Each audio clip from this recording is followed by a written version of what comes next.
YouTube fam, Torpid fam, it's Torpid here. This is my first attempt at a 10-minute guide. I love giving knowledge and making sure people understand the why, because if you understand the why, then you know how to apply everything. But it was given a recommendation to me to try to make a 10-minute guide that teaches the majority of Boomkin. Instead of all of these different specs, we're going to talk about one spec that is absolutely insane, and we're going to go down one path and teach you guys Boomkin. Please let me know in the comments what you think of a 10-minute guide. I'm only going to get better at them and try to give you guys the must-need information. I know in today's age, we don't want to watch something that's an hour long, so I've labeled everything. I've got it together for you. Please subscribe to the channel. It's the best way to support me. And please, in the comments, if you want to see something, let me know. I'm going to be working on a ton of YouTube projects over the next couple months. We are back, baby. Love you, Torpid fam. Let's get into it. The best race for Boomkin is going to be Night Elf, especially Night Elf female. Shadow Meld is just one of the best racials in the game, and for Druids not having a lot of races to pick from, Shadow Meld's definitely the best racial out there. If you're playing Horde, you can really go any way with the Druids that you want to play. So from the Horde side, play whatever Horde fires you up, and if you're on Ally, I recommend making sure you play Night Elf female. Okay, so I've gone and put 3 things into one spot for you here. You're going to be able to pause the video. Now, my stats are on the screen. This is in PvP combat. You're going to have versatility, haste, and mastery with this build. A mix of all 3. On the right, you're going to be running the 4 set. I've labeled the pieces that are going to be tier, and I've labeled all the other pieces so you can strive towards creating these at the crafter and buying them at the PvP vendor so that your stats start to look like mine and you can really build on top of the build I'm going to show you. Okay, guys, so the Boomkin Mastery, I just showed you in the stats that I have 19% Mastery. So when you read the Boomkin Mastery, it takes my 19% and shows it here. Now, what it's trying to say to us is, when you have a Sunfire on the target, your nature spells do 19% more damage. When you have a Moonfire on your target, your arcane spells do 19% more damage. When you have a Sunfire and a Moonfire on the target, your Star Surge counts as astral power, so it actually takes both of those, combines them, and your Star Surge is going to hit 38% harder when you have both your dots on the target like this. Just wanted to show you in the game, in case you're brand new to Boomkin, Moonfire, Sunfire, always above the enemy nameplate. So when you cast that Star Surge, it's cranking just like I told you.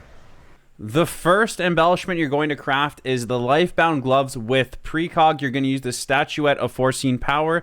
And the second embellishment you're going to get is going to be under Miscellaneous, under Cloak. You're going to search it, and you're going to get yourself a Spore Cloak. The statistics for the Spore Cloak are locked in, and the stats for the Lifebound Gloves are included in the stats that you saw a little bit prior to this. The import string for these talents, what we're going to be using and elaborating on throughout the entire guide, is in the description below. Go ahead, copy it from the description, import it here, paste it, call it whatever you want, get it imported, and follow along.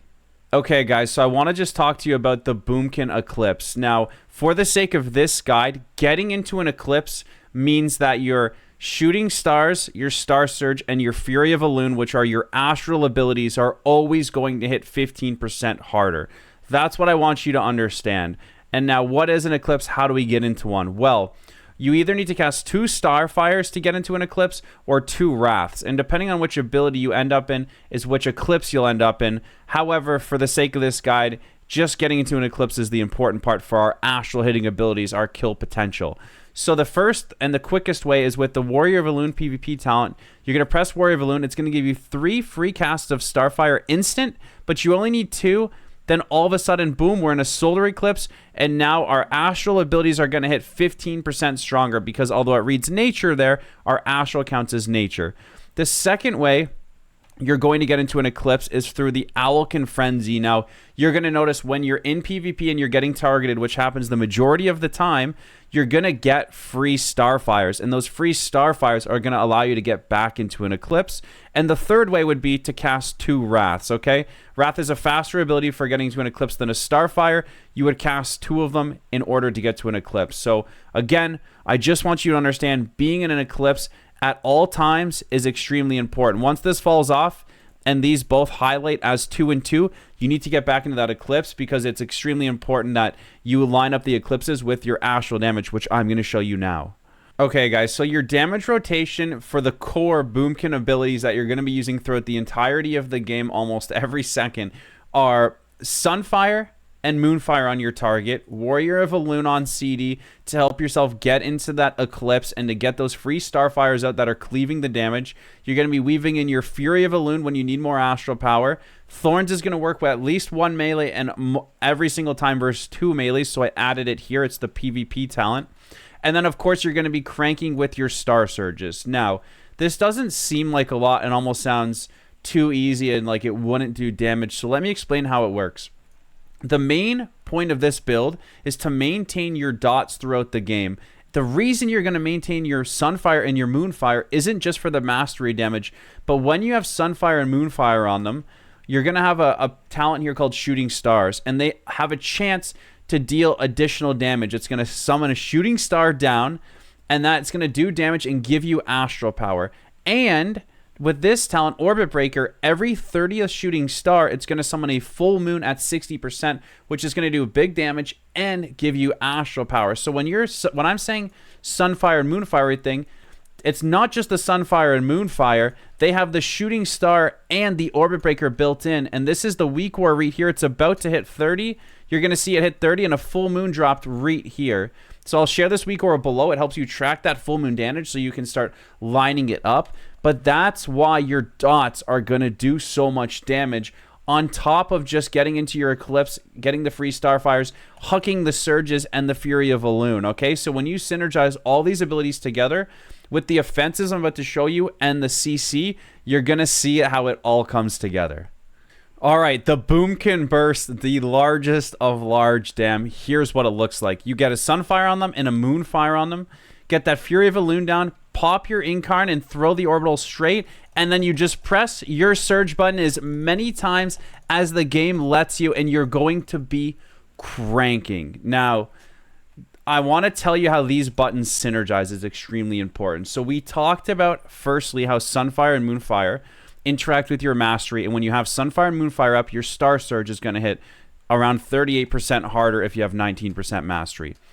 The second thing to notice is I'm dropping a Fury of Elune so that while the Fury goes down, I'm instantly incarnating and spending my energy, but that Fury of Elune is building more Astral Power to help me get another Surge out. And now let me show you the talents that synergize, and let me tell you what Incarn does. So you're going to be taking Orbital Strike. Now you saw when I Incarn, a giant laser beam went straight. Now that laser beam does big damage, and it's important to cleave as many people as possible, and it also applies Stellar Flare to them. Now we're not taking the PvP talent Stellar Flare, but Orbital is going to apply that and give them 3 dots, Moonfire, Sunfire, and Stellar Flare through the Orbital Strike. And with Waning Twilight, when they have 3 dots on them, you do 10% more damage. So again, even more reason to have your Moonfire, Sunfire, and make sure your Orbital lands. After that, we have Star-Lord, which is when you cast Star Surge, you get 4% haste, and it stacks 3 times. So we're casting those Star Surges, and it's stacking haste to make them go faster and faster and faster, really helping with the burst. And then we're taking Elune's Guidance, which reduces the Astral Power cost of Star Surge by 8, allowing us to sneak out that extra Star Surge. So in that order, that's how everything's synergizing together to get your big window. So you should understand the basics of what you're doing with the DPS rotation, getting into an Eclipse during the downtime, and now you should understand the burst window and how to make your Incarn do max damage and how everything synergizes together. You're going to have 5 CCs, but 4 main ones. The first main one's going to be Cyclone. You put the enemy into a Cyclone for 6 seconds. It has no cooldown, and it's going to be extremely important to everything that we're doing. The next is going to be Bash, where you can stun them for 4 seconds with the melee attack. You'll have an instant root, which you can overlap with a root beam to make it to silence an enemy healer, and then you can cast an entangling roots if needed. Okay, guys, so for the 10-minute guide, I can't elaborate into too deep of an arena, so I've picked a small arena skirmish to show you an example of what you're trying to do on Boomkin. I've opened up on the enemy, and I've started getting my dots, and now I'm ranging the Death Knight And if they want to come chase me, they're going to have to come into a poor position.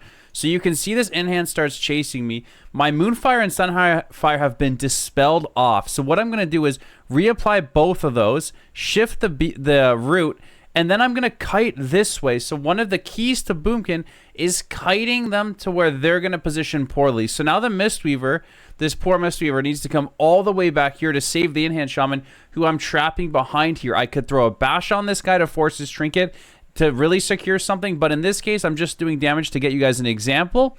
I actually purposely don't kill him here to show you that the second thing you're going to do is manage your root beam. Now, I know versus a Mistweaver, they don't have a way to get out of the root beam right now, and none of the teammates on the enemy team have a way to get him out of the root beam.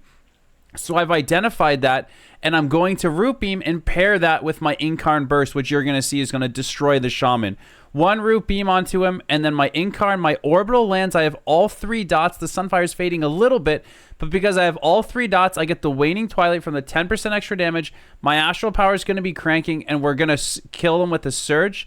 Now, I also wanted to show you that the DK right now is popping his Grippy Hands, his A-Bomb limb. He's trying to set up a go. Now, in this arena, we've already won, but I wanted to give you the visual. When you see him popping an A-Bomb limb, what I'm going to do is cast a Cyclone, because you want to use that Cyclone to stop the enemies and disrupt their goes. You want to Cyclone them on their offensives, or if he had used a defensive as Icebound Fortitude, you want to clone them on their defenses. So this is just an arena scrim. I'm not trying to brag about anything, but it gives you some live examples, and you get to hear me talk about what you're striving to do. So make sure you guys are keeping your dots up, staying in the Eclipse, cloning them on their offensives and their defensives. Start to understand who can get out of your root beam and who can help the healer get out of the root beam, so that you can start using that root beam in other ways. If you're facing a class that can get out of the root beam, then what you're going to want to do is sometimes root beam defensively. Maybe you root beam a Chaos Bolt instead of the healer, because you know the healer's going to get out. Or if you know a Hunter pet can get a healer out of a root beam, you're going to need to set up some cross CC on the Hunter first so that you can get that root beam off. So please keep that in mind. And also remember, while your dots are ticking, you have another DPS in the arena. So while I was setting up the dots, looking for the clones, pulling them out of position, juking for precogs, my Warlock is just going to town on them. So I hope you guys enjoyed the guide. I hope you have a blast out there. Let me know what you think. This is my first 10-minute guide. I love you guys. Torpid fam, you're the best. I'll see you in the next one.